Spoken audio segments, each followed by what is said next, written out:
For 60 years, Chesapeake Bay Maritime Museum has been preserving the artifacts, stories, and skills that encapsulate Chesapeake Bay culture. We protect most of our artifacts with climate control, stable archival enclosures, and careful handling, both in exhibition buildings across campus and in our state-of-the-art Plummer Center for museum collections. Since the 1980s, we have recorded and digitized hundreds of oral history interviews to preserve essential stories and make them accessible for generations to come. Our extensive collection of traditional Chesapeake watercraft provides a different challenge. Many of these venerable vessels are exhibited on the water, and we take great care to maintain this floating fleet in operating condition to fully represent the history of vessels developed and used on Chesapeake Bay.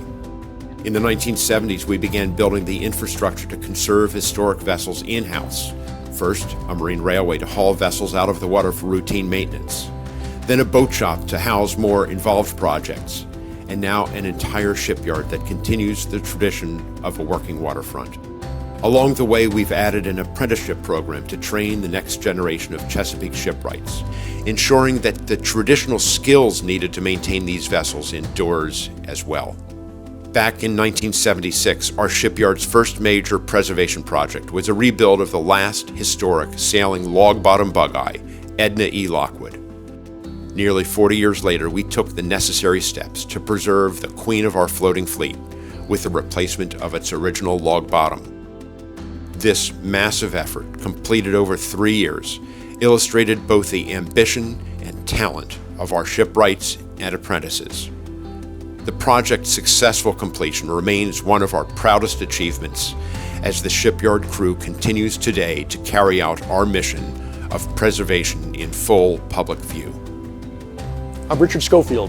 I retired 7 years ago, but I was at the museum for 33 years. I was the master shipwright, head rigger, ran the boatyard for many years, started the apprentice program. These are all still my boats. There are other people taking care of them, but they're still all mine. Edna Lockwood is arguably the most important single item in the museum's collection. She's the last log-hull bugeye sailing in the world. She's put together with 9 logs that are pinned together with galvanized drift rod. And those galvanized drift rod were rusting, were disappearing. And one had broken in that section of log. We'd measure it year by year, and that section of log was basically falling off the boat. So we knew that major work was going to be needed.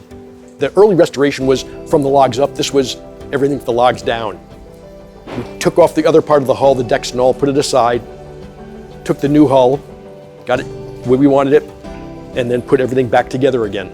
Many years ago, I was convinced that the skills that I had been taught by the old guys who were no longer around, if I took those skills with me to the grave, that was pretty selfish. We started an apprentice program, and before I retired, I had like 52 apprentices go through the program. One of them was Michael Gorman. After leaving the museum, worked on several boats and a couple of boatyards. He's up in Maine. I was being sent more toward the curatorial end of things, not hands-on boat building. So I needed someone to run the shop, and I hired Mikey back. And as boatyard manager, was tasked with rebuilding Edna Lockwood. Yeah, I mean, I can't say enough about it. I have a special spot in my heart for CBMM. I kind of like grew up as a professional there. I apprenticed, I worked under people, I ended up being in charge. I made a lot of mistakes and then learned how to fix mistakes and learned how to deal with people and learned how to deal with curatorial and putting on events. Like I just learned everything there. It's kind of like that was my own personal proving ground, was that little space on Navy Point. Tremendous what the work that Mike did and Joe Connor. And in a matter of 2.5 years, I think, we rebuilt that hull completely, put it back together, put her back in the water. It was amazing. To sail on her again afterwards was tremendous because she was a new boat. I mean, the overarching theme on the Edna project was I kind of counted myself and the crew lucky that we were in the right place and right time to do that project.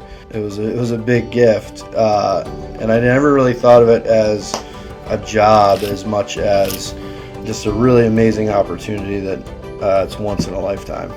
One of the things the museum does is we keep these boats in the water. You can have a boat on display on the ground. It's not the same. That's not the same boat. They're meant to be in the water and do what they do, and Edna's meant to sail, and she is just spectacular. What we did in this boat shop for those projects, I think Edna has to rank at the top because it's never been done. Nobody thought it could be done. And we did it. Thank you, CBMM, for 60 years of collecting what you do and doing what you do, and I can't wait to see what happens in the next 60 years.